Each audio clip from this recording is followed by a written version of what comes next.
Matthew 9, NIV version. Jesus stepped into a boat, crossed over, and came to his own town. Some men brought to him a paralytic lying on a mat. When Jesus saw their faith, he said to the paralytic, "Take heart, son, your sins are forgiven." At this, some of the teachers of the law said to themselves, "This fellow is blaspheming." Knowing their thoughts, Jesus said, "Why do you entertain evil thoughts in your hearts? Which is easier, to say, 'Your sins are forgiven,' or to say, 'Get up and walk'? But so that you may know that the Son of Man has authority on earth to forgive sins." Then he said to the paralytic, "Get up, take your mat, and go home." And the man got up and went home. When the crowd saw this, they were filled with awe, and they praised God, who had given such authority to men.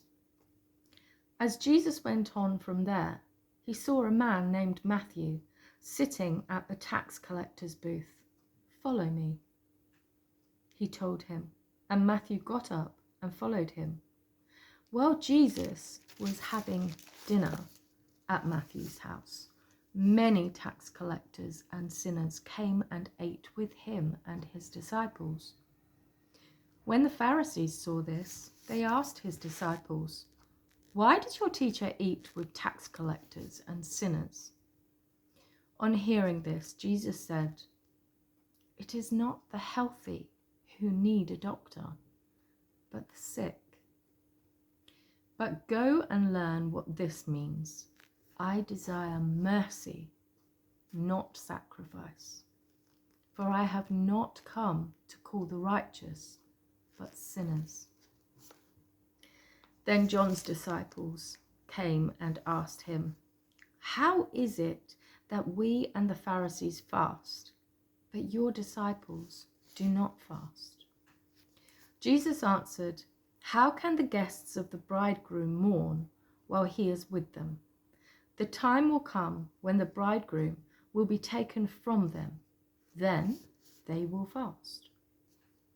No one sews a patch of unshrunk cloth on an old garment, for the patch will pull away from the garment, making the tear worse. Neither do men pour new wine into old wineskins.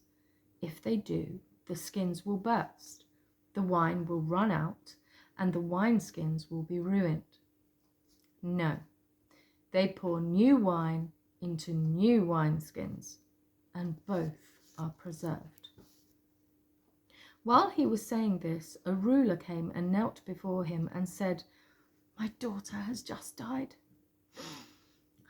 But come and put your hand on her, and she will live."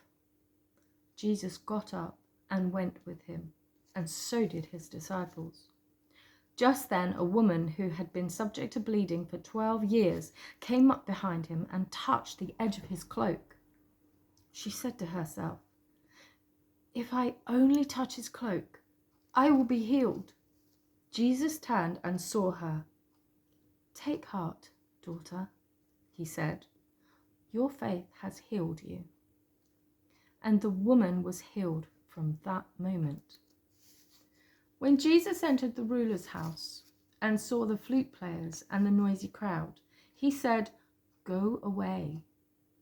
The girl is not dead, but asleep." But they laughed at him. After the crowd had been put outside, he went in and took the girl by the hand, and she got up. News of this spread through all that region.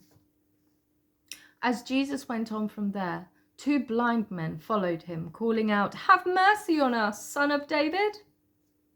When he had gone indoors, the blind men came to him, and he asked them, "Do you believe that I am able to do this?" "Yes, Lord," they replied. Then he touched their eyes and said, "According to your faith, will it be done to you?"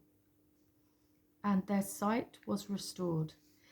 Jesus warned them sternly, See that no one knows about this."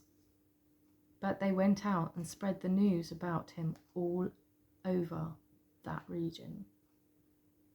While they were going out, a man who was demon-possessed and could not talk was brought to Jesus.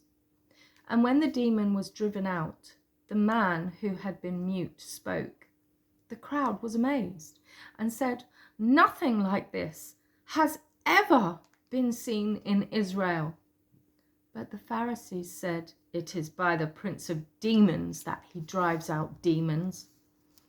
Jesus went through all the towns and villages, teaching in their synagogues, preaching the good news of the kingdom and healing every disease and sickness.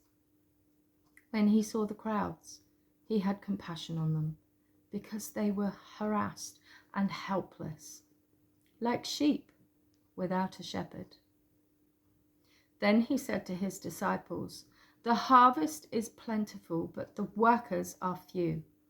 Ask the Lord of the harvest, therefore, to send out workers into his harvest field." Thank you for listening. Bye-bye.